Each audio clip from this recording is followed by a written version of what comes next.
ikat hewan seperti di sisi, tulang, dan juga siripnya. Kolagen merupakan protein fibrosa yang memiliki struktur panjang dan berserat, dan ketika dipanaskan, si kolagen ini terhidrolisis oleh air dan mengikat air sehingga membentuk gel yang kenyal. Eksperimen pertama, kami menganalisis kemampuan pembentukan gel pada ikan. Gel yang dimaksud di sini adalah kolagen yang merupakan protein struktural pada jaringan ikat hewan menurut Cahyono DKK tahun 2022 dalam jurnal Karakteristik Fisikokimia Papain Soluble Kolagen dari Gelembung Renang Ikan Tuna. Pertama, adalah potong ikan terutama bagian kepala dan tulang, kemudian direbus selama 1 jam sampai kolagen larut dalam air, saring kaldu dan diamkan kaldu tersebut di suhu ruang, kemudian dipindahkan ke kulkas agar kolagen memadat. Setelah beberapa jam, kaldu berubah menjadi gel kenyal. Pada eksperimen kami saat ini mengalami kegagalan. Menurut literatur dari website Halodoc, untuk hasil eksperimen seharusnya ikan dapat menghasilkan kolagen, hanya saja persentase kolagen yang dihasilkan berbeda. Aktivitas emosi pada ikan merupakan kemampuan protein untuk membentuk atau mensalurkan emosi, yaitu campuran antara dua fase yang tidak saling larut, seperti campuran minyak dan air.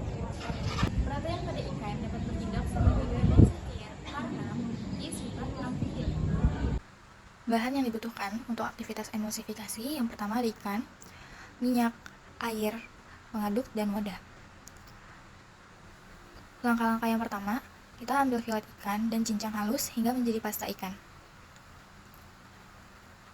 Campurkan 5 gram pasta ikan dengan 45 ml air dalam wadah. Lalu tambahkan 5 ml minyak ke dalam campuran ikan dan air. Aduk campuran tersebut hingga terjadi emulsi, yaitu proses membentukkan campuran minyak dan air.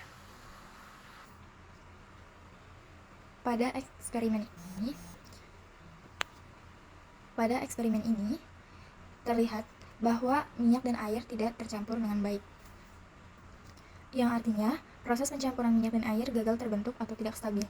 Penyebabnya bisa karena beberapa hal. Yang pertama, protein tidak larut dengan baik. Yang kedua, pH berada di titik isoelektrik protein. Dan yang terakhir, adanya kerusakan protein. Aktivitas emulsi pada ikan merupakan kemampuan protein untuk membentuk atau menstabilkan emulsi, yaitu campuran antara dua fase yang tidak saling larut, seperti contohnya minyak dan air.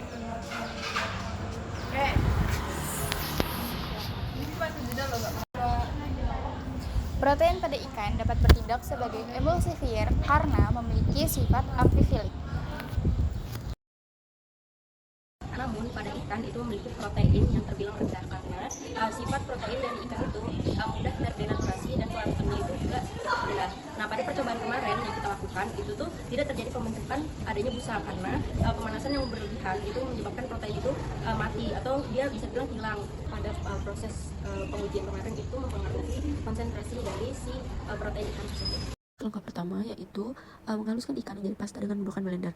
Proses ini akan memecah jaringan otot sehingga protein myofibril misalnya aktin dan myosin itu menjadi lebih mudah larut. Protein ini nantinya akan bertanggung jawab untuk menstabilkan gelembung udara. Lalu langkah kedua yaitu air ditambahkan ke dalam pasta ikan. Air ini berfungsi sebagai medium agar protein terlarut dan lebih mudah menyebar sehingga bisa bergerak ke permukaan udara. Terus mencampurkan ikan halus dengan menggunakan proses pengocokan. Pengocokan itu memasukkan udara ke dalam larutan. Protein akan mendenaturasi parsial dan membentuk lapisan tipis di sekitar gelembung udara sehingga udara terperangkap. Inilah yang nantinya akan menghasilkan busa.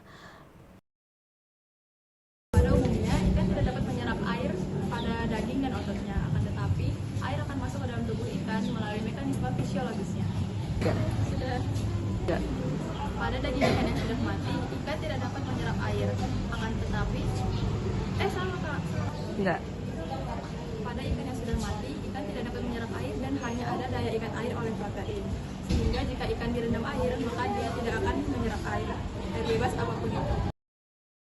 Eksperimen daya ikat air dibutuhkan ikan dan air serta dan timbangan. Langkah pertama yang dilakukan adalah dengan menimbang ikan dan didapatkan 77 gram. Setelah itu ikan direndam oleh air dan juga didiamkan selama 10 menit. Setelah 10 menit air dapat dibuang dan juga ikan ditimbang kembali dan didapatkan hasil ikan yaitu 78 gram. Penambahan 1 gram pada ikan mungkin dapat disebabkan dari berbagai faktor, bisa dari sisa air yang masih ada pada wadah maupun timbangan yang tidak terlalu akurat.